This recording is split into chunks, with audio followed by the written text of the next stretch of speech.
Okay, this video is for Secondary Math 2, 3-6, Completing the Square, Day 2. Will you set up your notes with the title 3-6, Completing the Square, Day 2.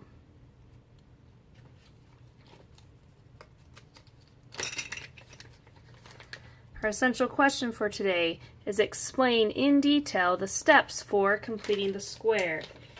If you remember in our activity last class, when we worked with the blocks, let me get these out really quick. Should have got them out before. We had a square representing x squared because the side, the width, and the length are both the same. And then we had a rectangle, which I call these carrot sticks, with a length of x and a width of 1. And then we had these green pieces, which are all unit blocks. So length and width are both 1. And remember how we had a problem that was x squared plus 4x? So that would represent 4 carrot sticks, x squared plus 4x. And we had to find the number of green squares to add to the blocks to make a perfect square. Right now, this is not a perfect square. Remember how we took the 4 carrot sticks and we had to split them in half? Mathematically, that's divide by 2 and give equal parts to the width and equal parts to the length. So I'm giving 2 to the width and 2 to the length. Then I get to take my green unit cubes and determine how many fit inside. And it looks like I only need 4. So that's a perfect square with length x plus 1, 2, so x plus 2, and width x plus 1, 2, x plus 2. And that makes a perfect square binomial, x plus 2 all squared. That's what we did last time. So we're going to continue this time with working out completing the square problems algebraically, where we determine the number of green cubes. This section that's green represents C. Excuse me, represents C. And that's what we're discovering, is how many green cubes do we have to add in order for this polynomial to become a perfect square. Okay, so I'm going to put these to the side. Let's start with our first one. Example 1. What are the solutions of the equation?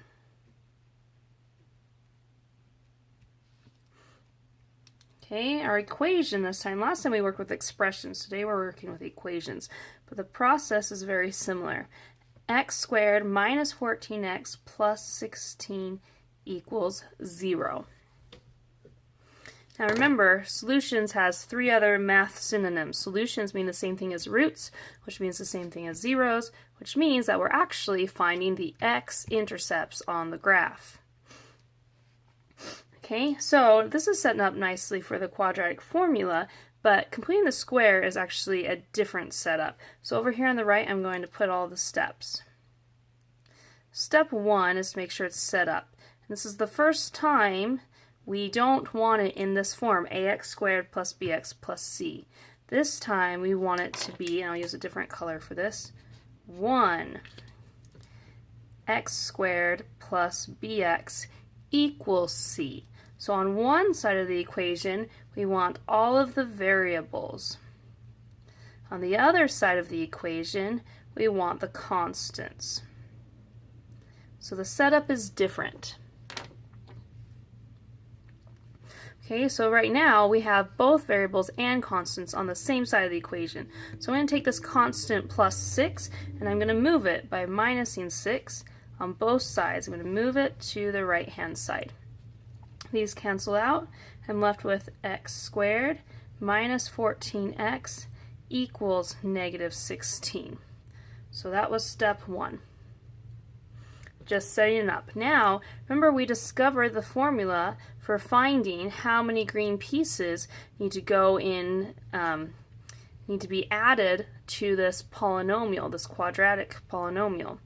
We did that by, and remember the green pieces are C, we did that by taking the caret sticks. The caret sticks is in the B position, which negative 14 is kind of interesting to think about with blocks because it's a negative version, but it's in the B position. First we divided them by 2, gave them equal number of sticks to the length and equal number of sticks to the width, and then we squared. So that was the formula we came up with in class. C equals B over 2 all squared. So this is step 2. We need to find C. Okay, so C equals B over 2 all squared.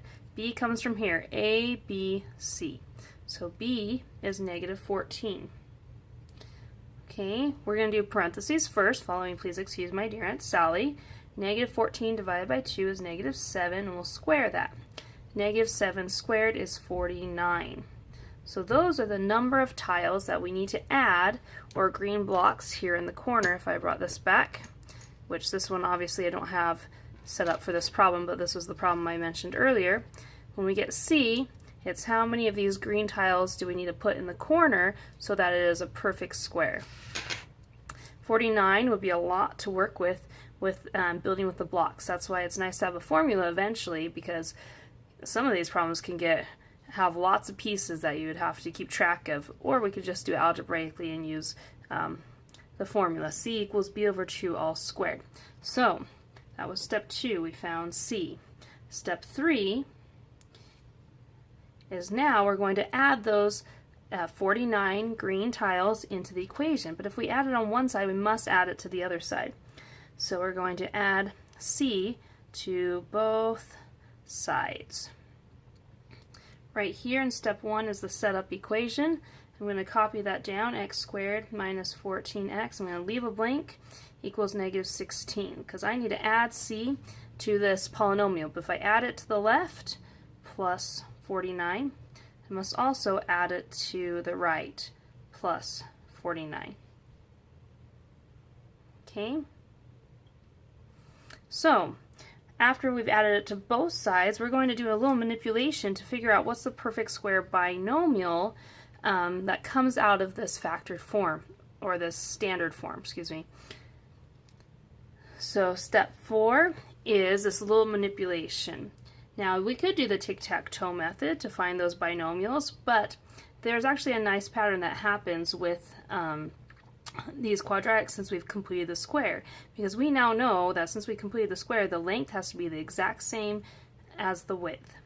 So I'm going to take my x squared, and I want to find 2 times what number equals 14. Then I want to find what number squared, oops, I'll do that in red, squared equals 49. I'm just going to be changing the b into another equivalent term. 2 times what is negative 14? Wouldn't that be 2 times negative 7? We're kind of undoing what we did earlier. Earlier we divided by 2, so now we're going to times by 2 to figure out what that middle piece is. Okay, also what number squared would be 49? Wouldn't 7 squared be 49? We actually need these two right here to match. They don't quite match. One is negative, one is positive. I can easily change this one though, because yes, 7 times 7 is 49, but there's another option. Isn't negative 7 times negative 7 also positive 49? Now if I make that one a negative, they match, so that we're good to go. On the right hand side, I'm just going to sum. Negative 16 plus 49 is 33. Okay, so step 4 was that manipulation we just did. X squared plus 2 times what makes our x? Plus what number squared? This helps us because our perfect square binomial is next. Our perfect square binomial ends up being this number squared. X minus 7, that becomes the constant term in our perfect square binomial. All squared. If we times x minus 7 times x minus 7, we would get this on step 3, x squared minus 14x plus 49. Okay, so our perfect square binomial is representing the length and the width of our newly formed perfect square. That equals 33. So step 5 was what I just did. Write the perfect square binomial. Almost done. Now we're going to find the x-intercepts. That's the whole point of quadratic formula, of completing the square, is to find the x-intercepts. We do that by solving for x. And we need to remember that we have two answers because of plus and minus. So when we solve for x, x is trapped inside the parentheses, and there's a squared. We need to get rid of the squared first. The inverse of squaring is square rooting. Squares and square roots cancel each other out. But if we square root one side, we have to square root the other side. So make sure you do it on both sides. So we get x minus 7 equals, see how we applied the square root ourselves? When we applied ourselves, we don't know the sign of it, so we have plus or minus square root 33. Now I'm strategically leaving a space here because I know something coming up. So I would recommend leaving a space right there. When it says x minus 7, we're trying to get x by itself. We're going to add 7 to both sides. Add 7. This is not 33 plus 7. These are not like terms. This is in the radical family. This is in the integer family. So the 7 needs to go in front of the plus and minus. Okay, so we get x equals 7 plus or minus square root 33. That's why I left that gap there. This is called the exact answer. If the directions do not tell you to round a decimal, then you should not be rounding a decimal. This is an exact answer. If we're not told to round a decimal, this is how I leave my answer. If we are told to round the decimal, then I would break it up into two problems, 7 plus root 33, and I would break it up in the second problem, 7 minus root 33. Because x, remember, is going to equal, because of the plus and minus, is actually representing 2 points on the graph. And if I round this, if the directions told me to round to the nearest hundredth, then I would get approximately 12.74 when I type in my calculator. And this one would be approximately 1.26. See the squiggly equal sign? That means approximately because I rounded. But you can only round if the directions tell you to round. If the directions don't tell you to round, you should be leaving your answer this way. Okay, and then as we've practiced before, we're going to represent these x-intercepts on the graph. So I need 12.74, and this one's also positive. I need to take my x-axis all the way out to at least 13. So I'm going to label everything. 1, 2, 3, 4, 5, 6, 7, 8, 9, 10, 11, 12, 13. Okay, 12.74 is almost to 13. So I have a point right there. 1.26 is just barely after the 1. And I look back at my original setup, x squared was positive. That means it's concave up. And actually all of these will be concave up, because we always want a positive 1x squared when completing the square. Okay, so that's how we complete the square. And again, you get 2 points because these represent x-intercepts on the graph, just like the quadratic formula represents x-intercepts on the graph. Okay, we're going to try a second problem, and I'm going to keep these steps visible for you. So see if we can set this up so you can still see them. Yep, okay. There are your steps. There we go. Okay, right here I'll put example 2. M squared plus 16m equals negative 59. Step 1. Make sure it's set up. We need variables on one side, constants on the other. We have variables on one side, constants on the other. So it's already set up, except for there's one more thing you need to check. Is it actually a 1x squared, or in this case, 1m squared? What's the coefficient of m squared? It's a 1m squared, so it's all set up. If the m's bother you, you can make them all x's. Okay, so step 1 complete. Step 2, find C. b over 2 squared is c. That's finding the number of green tiles that need to be squished into the corner so it's a perfect square. So step 2, we're going to do c equals b over 2 all squared. So our equation has a, b, and c. And b comes from the linear term, m to the first power. So the coefficient 16 is the value of b. So I'm going to put 16 over here. Simplifying the parentheses first, 16 divided by 2 is 8 squared, which becomes 64. This term is important to write because we see it later pop up in our perfect square binomial. So if you write that term, then you should be able to match up to know that you're on the right track. Okay, now step 3. We're going to take our setup, m squared plus 16m, leave a space, equals negative 59. Because we need to add in those green tiles. Now, there's 64. Can you imagine doing that with the blocks? That's a lot of green tiles to be able to find, number one. And then to keep organized and put them on in your block setup. So I'm going to add 64 to our quadratic. But if I add it to the left, then I must add it to the right. So that's adding c to both sides. Step 4, we're going to do a little manipulation to help us come up with the perfect square binomial a little faster than factoring would always be. So m squared plus 2, I'll do that in red so I keep my color coding going 2 times what? M plus what number? Squared. And those should be the same. 2 times what would be 16? Isn't it 2 times 8? And what number squared would be 64? Is it also 8? Should it be positive 8 or should it be negative 8? Well, these two need to match. So if that one's positive 8, then this one's also positive 8. Look back what I told you here. That number is important. All three of these should be the same. So that our step 5 perfect square binomial is m plus 8. All of these, 8, 8, 8, come your perfect square binomial. If you multiply out m plus 8 times m plus 8, you would get what we have here in line 3. M squared plus 16m plus 64. Okay, on the right hand side, we're just going to bring that down and simplify, and negative 59 plus 64 is 5. Now we're ready to solve for m.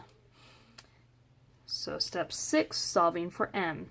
The inverse of squaring is the square root. But notice how the square root wasn't originally printed in the problem, so that means we must have plus and minus because we weren't told which type of square root would be in our answer. And the reason we have plus and minus is because we're going to have two x-intercepts. The square and the square root cancel each other out, leaving m plus 8. One more step and m is all solved for. To get m by itself, we minus 8 on both sides. That cancels out. Now remember, I leave this little blank on purpose because when it's not 5 minus 8, these are not like terms. You cannot combine those. It is negative 8 plus or minus root 5. And that, again, is the exact answer. Okay, if the directions say that you're allowed to round the decimal, then you can type in your calculator and round the decimal. So m would end up being, I'll do this first, two different possibilities. Negative 8 plus root 5, which is approximately negative 5.76, assuming directions told us to round to the hundredth again, and negative 8 minus root 5 is approximately negative 10.24. So it depends how the directions are given to you. And remember, these represent points on the graph. So if you're asked to graph, then we would set up our graph. I'm setting up mostly a negative graph because both of these are negative. I need to go to at least negative 11. 1, 2, 3, 4, 5, negative 5, 4, negative 10. There's negative 11. So negative 5.76 is between -5 and -6. Negative 10.24 is a little past -10. And if you look at the beginning, it was m squared, which is positive, which I already told you all of these will be concave up, because when we set them up, we want our quadratic term to be a positive 1. So all of the graphs will be concave up. Okay, we're going to do one more with an added step in it that we haven't seen yet on these two problems, but just after the first step, it's all the same. So flip that one over. Let's keep the steps out and available for us to see. There we go, the steps are available. Example 3. This time our equation is 2v squared minus 10v minus 20 equals 8. Okay, our step 1 is the setup. Remember, we need variables on one side, constants on the other side. So right now I have a constant mixed in with the variables. So I'm going to move the constant by adding 20 to both sides. The 20s cancel out on the left, leaving me with 2v squared minus 10v equals 28. Now we've stopped there before, but this time look at what's in front of the quadratic term. It's not a 1. Remember how we have to have a 1x squared, or in this case a 1v squared? We need to get rid of that 2. We do that by doing an inverse. This is 2 times v squared, so the inverse of timesing is dividing. So I'm going to divide by 2 to get rid of it, but if I divide by 2, I must divide every term by 2.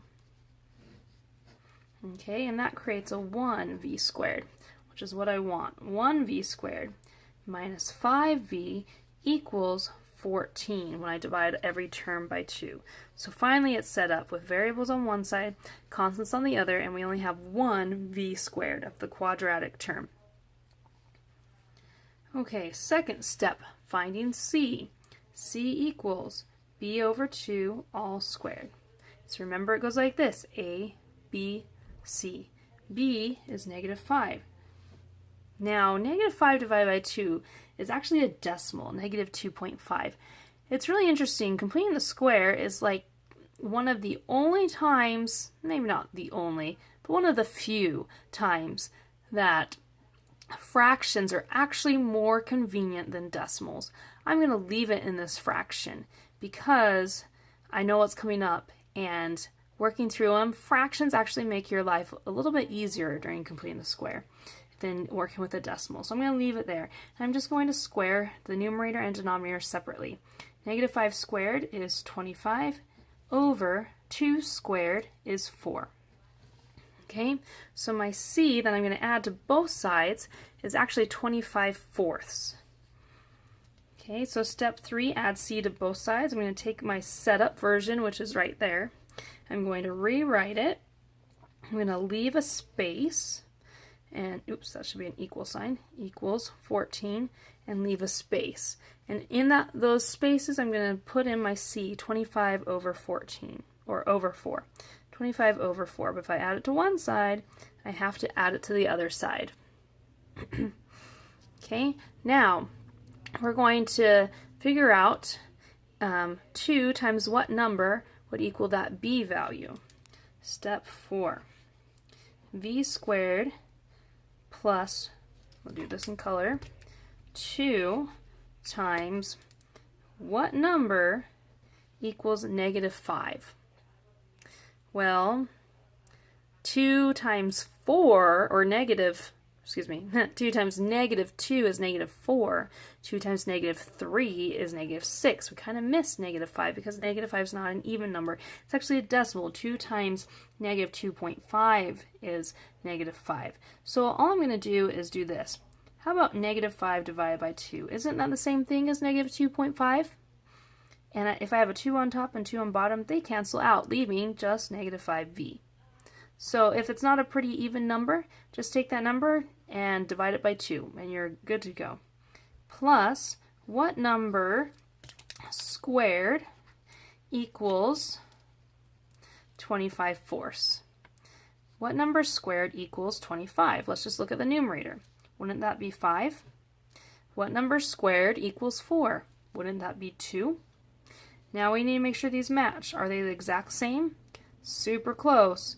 Essentially what we were doing here was we were taking the square root. When we take the square root, don't we have an option for a negative version?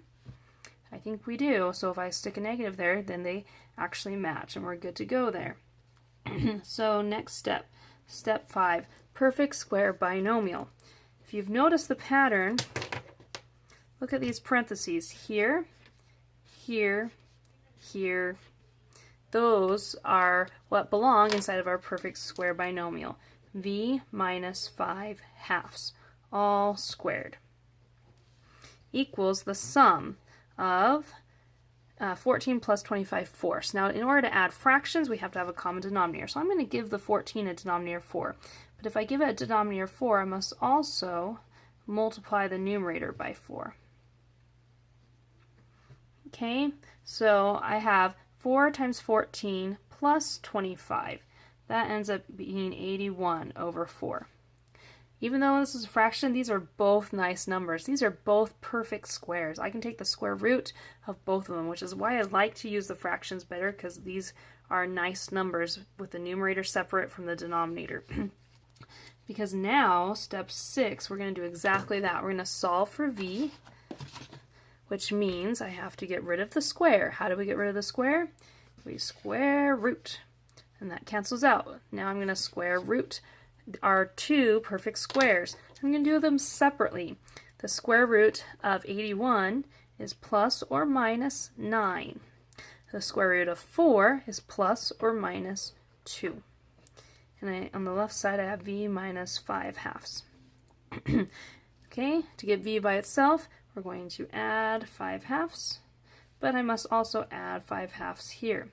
And remember, when we add, it needs to go in front of the plus and minus. It cancels out here, and we're left with v equals 5 halves plus or minus 9 halves. And see what we did? We left it in fraction form, and at the end, we ended up having common denominators. It actually worked out really nicely. 5 halves plus 9 halves. Now this we can actually simplify. It doesn't have a radical, so I should be able to get two nice numbers. 5 halves plus 9 halves is one version. 5 plus 9 makes 14 halves, which is 7. Now we'll do a subtract version. 5 halves minus 9 halves. 5 minus 9 is negative 4 divided by 2 is negative 2. So we actually have really nice x-intercepts this time. 7 and negative 2. And I'm going to go draw them over here. 1, 2, 3, 4, 5, 6, 7. That's my x. Here's my y.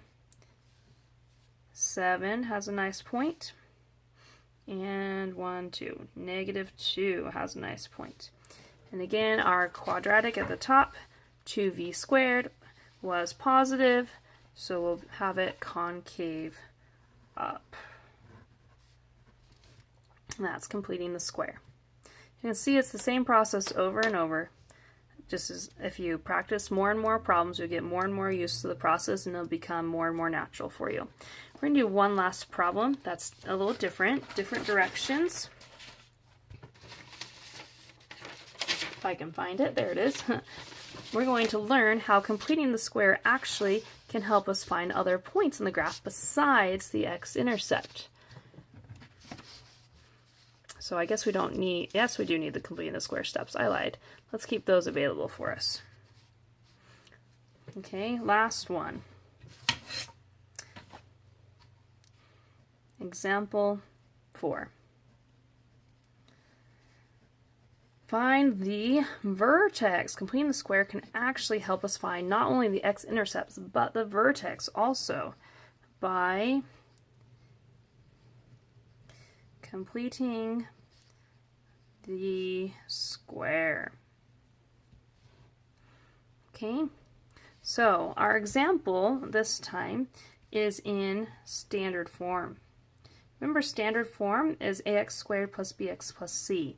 So we have y equals, x squared plus 6x plus 8. That's the given equation that we're going to use completing the square to find the vertex. Well, standard form wasn't the first form we learned. The first form we learned actually was vertex form. And vertex form is really nice because you can see the vertex by going opposite, same. You can see the vertex in the equation. In standard form, you can't see the vertex just by looking at it. So if we complete the square, it will transform it into standard form for us. There's only one difference at the very, very end. The last step, instead of solving for x, we're going to solve for y. So it's like our equation in vertex form, y equals. But all the other steps are the same. So step 1, we need to make sure it's set up. Remember how the variable x's need to be together and the constants need to be on the other side, and we need to have a 1x squared? Well, I already have a 1x squared, but I have a mixture of x's and constants. So I need to move this 8, and I do that by minusing 8 from both sides. 8's cancel out. So I'm left with y minus 8 equals x squared plus 6x. Okay, now the second step is to find c. Using that formula again, b over 2 all squared. Okay, so c equals b over 2 all squared. B comes from the x's. Ax squared plus bx. Don't look at the y's. The x's. Ax squared plus bx. So a is 1. B is 6. We're going to do 6 over 2 all squared, which ends up being 6 divided by 2 is 3. All squared is 9. So that means on the right-hand side, we'd have to add in 9 green tiles to make this perfect square trinomial be a perfect square. Okay, and so that's what we're going to do on our next step. Step 3, we're going to add them in. Y minus 8 plus a blank, because I have to add it to both sides, equals x squared plus 6x plus a blank. If I add 9 to the right, I have to add 9 to the left to make it equal. Okay, step 4. We're going to manipulate this so we get our perfect square binomial. X squared plus, get my red marker, 2 times what plus what squared. Okay, so we end up completing the square on the right hand side with the x's. We're not doing much over here on the left hand side. 2 times what is 6? Wouldn't that be 2 times 3? And what number squared is 9? Wouldn't that be 3? Or it could be negative 3. Let's look. These have to match. It looks like that was a positive, so that one has to be positive too. And if we look up above, oh look, positive 3 it was. So all 3 of those should be the same. So our perfect square binomial is x plus 3 all squared. And we get this number from here and here and here. It's all the same. Put a 3 in. And if we factor, or excuse me, if we multiplied out x plus 3 all squared, again we would get this trinomial right here. Okay, on the left hand side, let's simplify that, and we have y, negative 8 plus 9 is plus 1. Now here's where the step is different. We have our perfect square binomial already done. Now we're not solving for x, we're solving for y, because we want to see the equation y equals in vertex form. So to get y by itself is actually a little easier. Minus 1, minus 1. Y, because those cancel out, equals x plus 3 all squared minus 1. This is vertex form. Can you see it? Does that look familiar? Remember how we did horizontal shift, vertical shift, opposite, same? So you should be able to see your vertex right now. The vertex of this quadratic is a point. Opposite, same. So the opposite of this number is negative 3. Ooh, that is not a 3. Let's try to get my brain to work. Negative 3. Same of this number is negative 1. So the vertex is negative 3, negative 1. And you can find that by completing the square on a standard form equation. Okay, the rest of the time is yours to work on the worksheet given to you.